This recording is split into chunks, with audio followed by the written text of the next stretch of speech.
Hi friends, இன்றைக்கி வந்து நம்மக்கிட்ட என்னென்ன செடி இருக்குது, அதை எப்படிலாம் பராமரிக்கிறோம் அப்படிங்கிறத பற்றி பார்க்கலாம். அண்ட் நான் என்னென்ன செடி இப்போ புதுசாக இதோட ஆட் பண்ணியிருக்கேன், என்னென்ன வாங்கிட்டு வந்தேன் அப்படிங்கிறதையும் பார்க்கலாம். இப்போ நான் வந்துட்டு இந்த ஜாதி மல்லி செடிக்கு வந்து மூடாக்கு போடுறது எப்படி அப்படிங்கிறதையும் இந்த வீடியோலேயே நான் சொல்கிறேன். இப்போ நம்ம நார்மலாகவே இலத்தலையில் மூடாக்கு போடுவோம். நான் ஏற்கனவே மண் கொட்டி மாட்டு சாணம் எல்லாம் போட்டு எல்லாம் ரெடி பண்ணி வச்சுருக்கிறேன். இப்போ இந்த தேங்காய் நாரில் தான் நான் இன்றைக்கி மூடாக்கு போட போகிறேன். தேங்காய் உரிக்கும் போது நம்மளுக்கு தேங்காய் பின்னாடி இருக்கிற நாராகட்டும், அப்படி இல்லை தேங்காய் மட்டை நீங்கள் உரிப்பீங்க அப்படிங்கிற மாதிரி இருந்தால் உங்கள் வீட்லேயே அந்த மட்டையில் இருக்கிற நார் கூட நீங்கள் பயன்படுத்திக்கலாம். நீங்கள் கோகோ பீட் பயன்படுத்துறதுக்கு பதிலாக இந்த மாதிரி தேங்காய் நாருங்களை மக்க வச்சு அதையும் கூட நீங்கள் வந்து கோகோ பீட்டுக்கு பதிலாக பயன்படுத்திக்கலாம். இந்த மாதிரி தொட்டாங்குச்சிக்கு பின்னாடி இருந்த நாருங்களை எல்லாத்தையும் நான் உரித்து வச்சுருக்கிறேன். நான் எப்போவுமே தொட்டாங்குச்சி தேங்காய் உடைக்கும் போது நான் வந்துட்டு இந்த மாதிரி நாரை எடுத்து வச்சுப்பேன். இதுக்காகவே மெனக்கிட்டு உட்காந்து எடுத்து வச்சுருப்பேன். அந்த தேங்காய் தொட்டியை வந்து நம்ம சாம்பிராணிக்கு பயன்படுத்திக்குவேன். இதை வந்து நான் இந்த மாதிரி செடிங்களுக்கு போட பயன்படுத்திக்குவேன். எதையுமே வேஸ்ட் பண்ணாமல் முடிஞ்ச அளவுக்கு நம்ம பயன்பாட்டுக்கு எடுத்துக்கலாம். அதே போல் வந்து நம்ம வீட்டிலையே காய்கறி கழிவு இதெல்லாம் வந்து செடிங்களுக்கு உரமாக்கிறதுக்கு பயன்படுத்திக்குவேன். இதில் பாருங்கள், இப்போ தேங்காய் நார் போட்டு நம்ம வந்து மூடாக்கு போட்டு வச்ச செடி. மூடாக்கு போடுறதுக்கு முன்னாடி உங்களுக்கு பூக்கள் வந்து ரொம்ப கம்மியாக கொடுத்துட்டு இருந்தது. ஏன்னா வெயில் வந்து நம்மளுக்கு மண்ணில் வந்து விழும்போது ரொம்ப வந்து மண் ஹீட் ஆகும். அப்போ செடியில் வந்து அங்கங்கே வாடின இலைங்களும் நான் நிறையா பார்த்தேன். ஆனால் இப்போ வந்து நம்ம மூடாக்கு கொடுத்ததுக்கு அப்புறமேட்டு செடிங்க நல்லா செல்லுன்னு வளருது. அது வந்து நம்மளுக்கு நாரில் இருக்க சத்து அப்படிங்கிறதுக்கு முன்னாடி நம்ம செடிங்களுக்கு மூடாக்கு கொடுக்கும்போது அந்த வேர் வந்து கூலிங்காகவே இருக்கிறதுனால செடி வந்து அவ்வளோ சீக்கிரம் வந்து காயிற பிரச்சனை வந்து நம்மளுக்கு இருக்காது. அதே போல் இப்போ நல்லா நிறைய பூ கொடுக்குது. இதுக்கு இயற்கை உரங்கள் தான் நான் பயன்படுத்திகிட்ருக்கேன். இது வரைக்கும் டேப் கொடுக்கல, ஆனால் இதுக்கு மேலே டேப் கொடுக்கலாம் அப்படிங்கிற மாதிரி ஒரு ஐடியாவில் தான் இருக்கிறேன். அதையும் ஒரு வீடியோவாக உங்களுக்கு பண்ணி நான் போடுறேன். பூச்செடிங்களுக்கு டேப் கண்டிப்பாக கொடுக்கலாம். காய் செடிங்களுக்கு டேப் கொடுக்கறது வந்து நான் வந்து எனக்கு உடன்பாடு இல்லை. பூச்செடிங்களுக்கு நீங்கள் தாராளமாக டேப் கொடுக்கலாம். ஏன்னா வந்து நம்ம தொட்டியில் வச்சுருக்க காரணத்தினால அந்த கெமிக்கல் ஃபர்டிலைசராகவே இருந்தாலும் அது வந்து மண்ணுக்கு போய் சேராது. அந்த மண்ணை வந்து கெடுக்காது.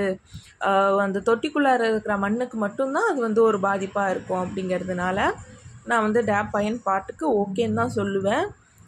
மண்ணுக்கு நீங்கள் வந்து கீழே வச்சுருக்க செடிக்கு கூட நீங்கள் டேப் கொடுக்குற மாதிரி இருந்ததுன்னா பெருசாக அது வந்து பாதிப்பு இருக்காது. பூச்செடிங்களுக்கு நீங்கள் தாராளமாக டேப் கொடுக்கலாம். இப்போ பாருங்கள், இந்த மாதிரி தேங்காய் நாரை வந்து சுற்றி வேரில் படாத மாதிரி, செடிங்க எந்த டிஸ்டர்பன்ஸும் இல்லாமல் வேரில் படாத மாதிரி போட்டு விட்டுட்டேன். இது பாருங்கள், இது எல்லா செடிங்களுக்குமே இதே மாதிரியே நம்ம வந்து ஏதோ ஒரு இலைத்தலை மூடாக்கு ஏதோ ஒன்று கொடுக்கணும். அதுக்காக வந்து வச்சுருக்கேன். இந்த ஜாதி மல்லிக்கு அதே போல் மூடாக்கு போட்டாச்சு. இப்போ இந்த தேங்காய் நாரில் போடுறது எதுக்குன்னா உங்களுக்கு தண்ணியை வந்து உறிஞ்சி வச்சுக்கும். உங்களுக்கு தண்ணி வந்து வீணாக்காது. பாருங்கள், இந்த மருதாணி செடி. இந்த மருதாணி வந்து நான் மருதாணி கைக்கு ஒடிச்சு ஒரு இடத்துலேருந்து எடுத்துகிட்டு வந்திருந்தேன். அந்த டைமில் வந்துட்டு சரி வைக்கலாம் அப்படின்னு சொல்லிட்டு வச்சுட்டு ஒரே ஒரு குச்சி தான் நட்டு வச்சேன் ஃபஸ்ட்டு.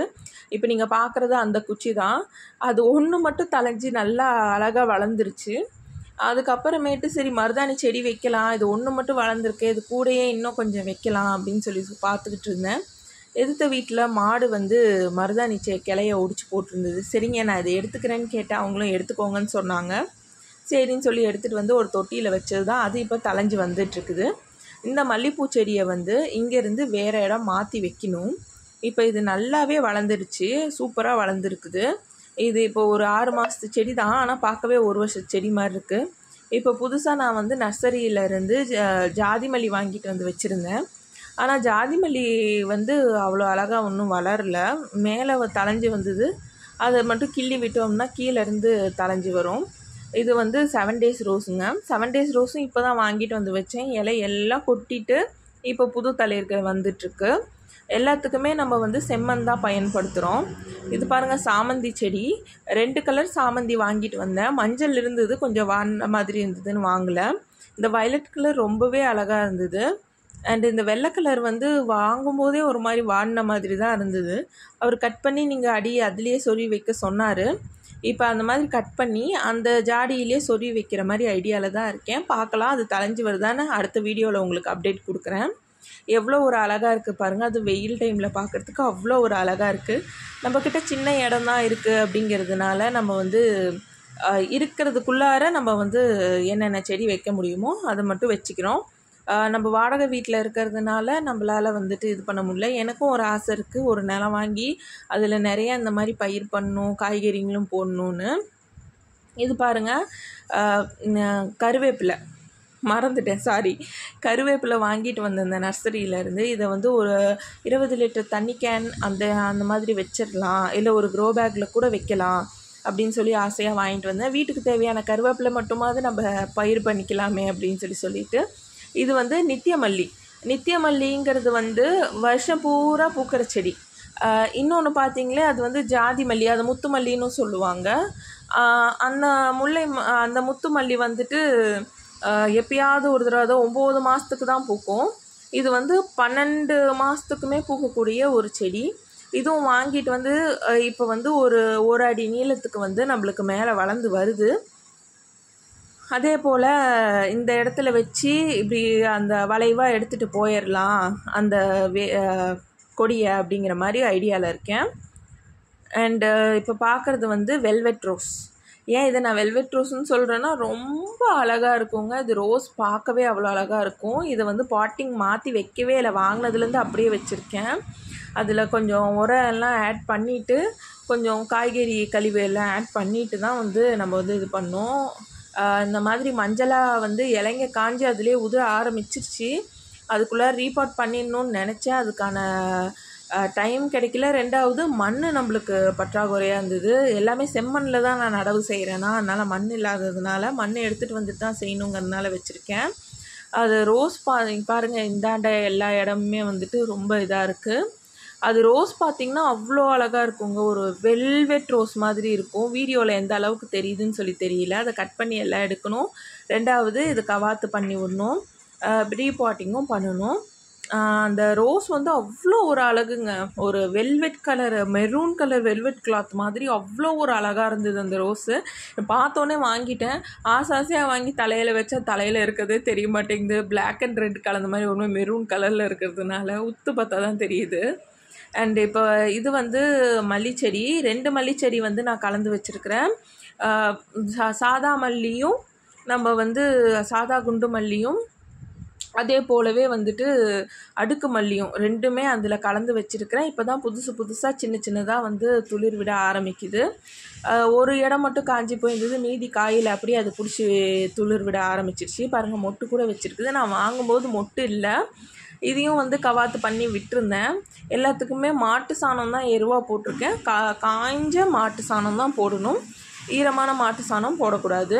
ஈரமாக போட்டிங்கன்னா நீங்கள் வந்து செடி வந்து செத்து போயிடும். அதாவது சுட சாணத்தை எடுத்துகிட்டு வந்து போடக்கூடாது. எல்லாத்தையும் நாங்கள் எடுத்து காய வச்சுப்போம்.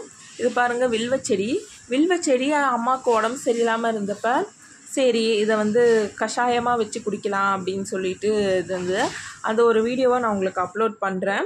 அவங்களுக்கு ரொம்ப உடம்பு சரியில்லாமல் இருந்து இப்போ ஆப்ரேஷன் பண்ணியிருக்கு. அந்த டைமுக்கு இந்த வில்வச்செடியில் தான் கஷாயம் வச்சு கொடுத்துட்ருந்தோம்.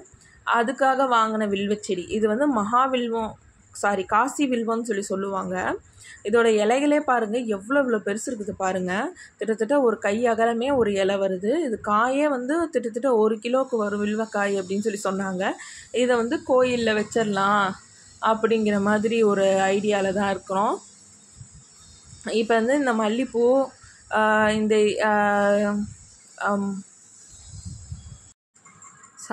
இந்த மல்லி செடியை வந்து வேறு இடம் மாற்றிட்டு இந்த வில்வச்செடியவும் இந்த துளசி செடியும் வந்து கீழே இறக்கி வைக்கணும். அதுக்கு தான் வந்து பார்த்துட்ருக்கேன். இந்த இடத்துல இறக்கி வச்சிடலான்னு ஐடியாவில் இருக்கேன். அது வைக்கும்போது தான் அது வந்து எப்படி அரேஞ்ச் பண்ணுறேன்னு தெரியும்.